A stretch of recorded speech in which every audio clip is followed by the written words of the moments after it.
Gloire à Dieu. Nous sommes dans la joie aujourd'hui.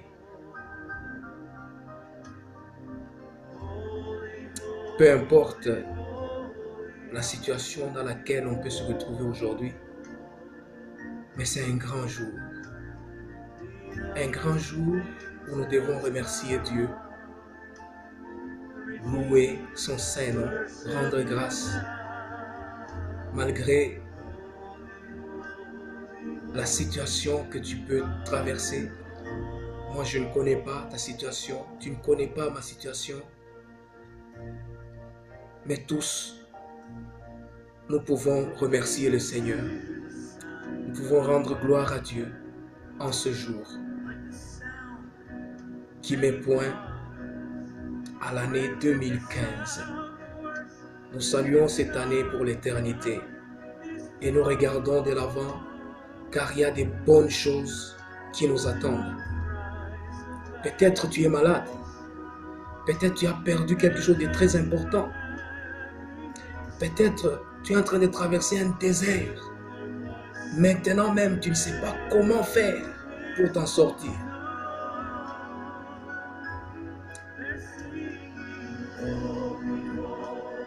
Mais la chose importante que nous devons rendre gloire à Dieu, remercier Dieu pour la vie, puisqu'il y a de l'espérance pour tous ceux qui vivent. Et nous ne devons qu'encourager, porter la bonne nouvelle qui est la parole de Dieu, afin qu'il y ait de l'espérance. Dieu est vivant. Dieu est grand, plus grand que nos problèmes, plus grand que nos préoccupations. J'aimerais tout simplement lire un passage que nous connaissons tous très bien. En 2 Chroniques, chapitre 7, verset 14. Si mon peuple, sur qui est invoqué mon nom, s'humilie, prie, cherche ma face, et si se détourne de ses mauvaises voies, je l'exaucerai des cieux, je lui pardonnerai son péché et je guérirai son pays. Ce n'est pas un problème à Dieu de guérir, de pardonner. Ce n'est pas un problème pour Dieu de guérir le monde entier, le pays, la famille, de guérir de nos maladies. Ce n'est pas un problème. Mais il y a une part de responsabilité que nous devons faire.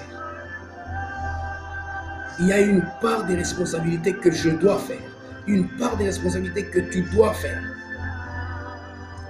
Mais ce sont des choses très importantes. L'humilité, la prière, l'abandon du péché. Chercher la face de Dieu. J'aimerais un peu parler de l'humilité aujourd'hui. Nous devons savoir que l'humilité précède la gloire et l'orgueil précède la chute.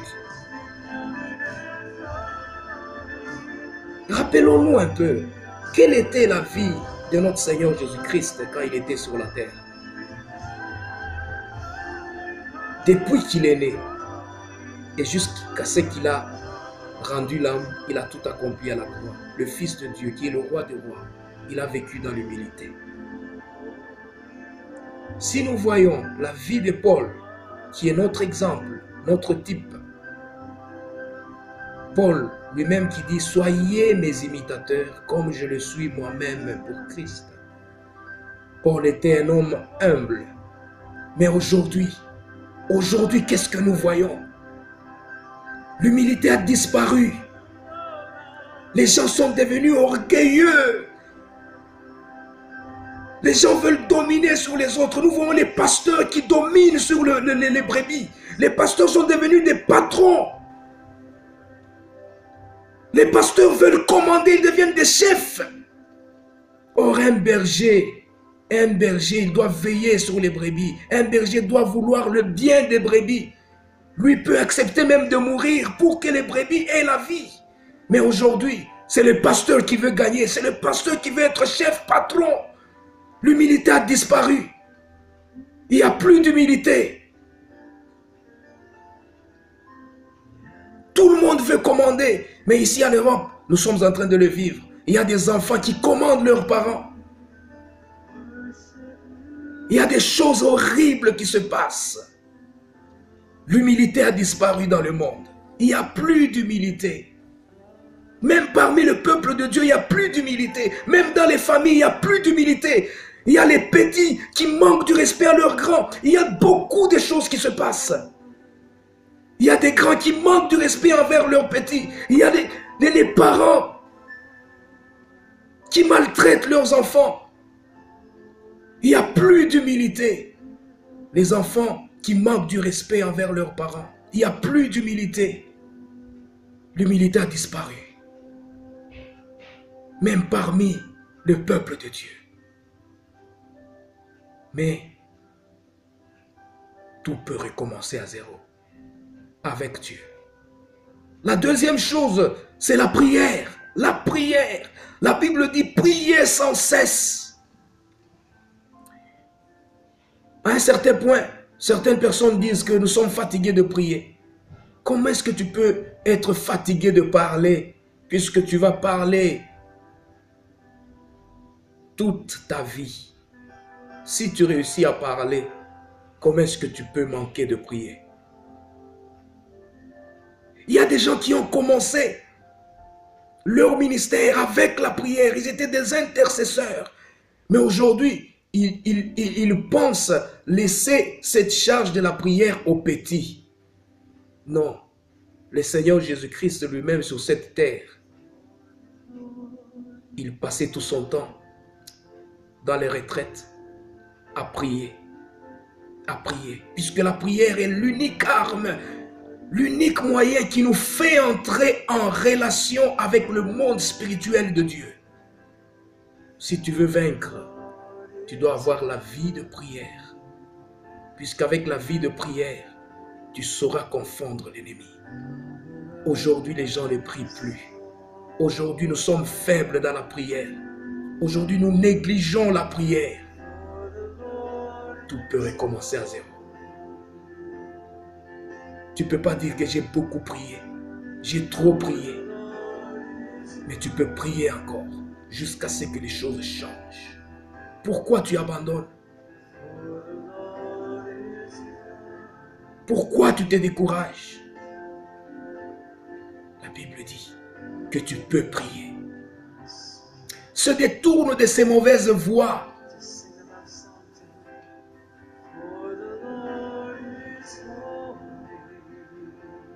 Aujourd'hui, le mal est en train de croître. Beaucoup de fraudes, beaucoup de mensonges que nous sommes en train de vivre. Les gens que nous connaissons, les gens que nous respectons, ils sont en train de nous tromper. Beaucoup de fausseté. Ésaïe 28 est en train de dire, vous avez placé votre refuge dans la fausseté. Tellement de fausseté, de fraude. Beaucoup de choses se passent dans nos pays. Dieu est en train de voir. Dieu pleure. Des fois, Dieu même se moque.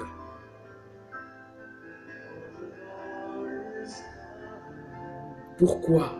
Pourquoi ces choses? Les mauvaises voies, les voies détournées, mais au sein de l'Église, beaucoup de voies détournées à cause de l'argent. Beaucoup de choses se passent dans nos églises à cause de l'argent. Beaucoup de voies détournées.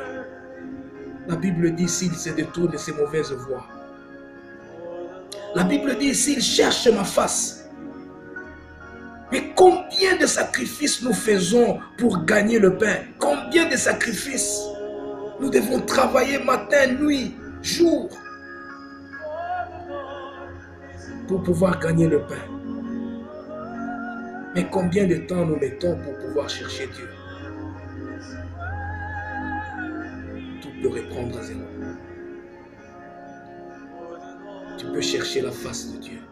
Puisque la Bible dit, si vous me cherchez de tout votre cœur, je me laisserai trouver. Dieu peut se laisser trouver si nous le cherchons de tout notre cœur. Et Dieu guérira. Dieu sauvera. Dieu pardonnera. Peut-être tu vas dire, j'ai commis un grand péché. J'ai commis des péchés, des erreurs. J'ai trop de péchés, je ne peux pas. Personne n'est parfait. Nous avons tous des erreurs. Mais on doit être comme David, s'humilier devant Dieu.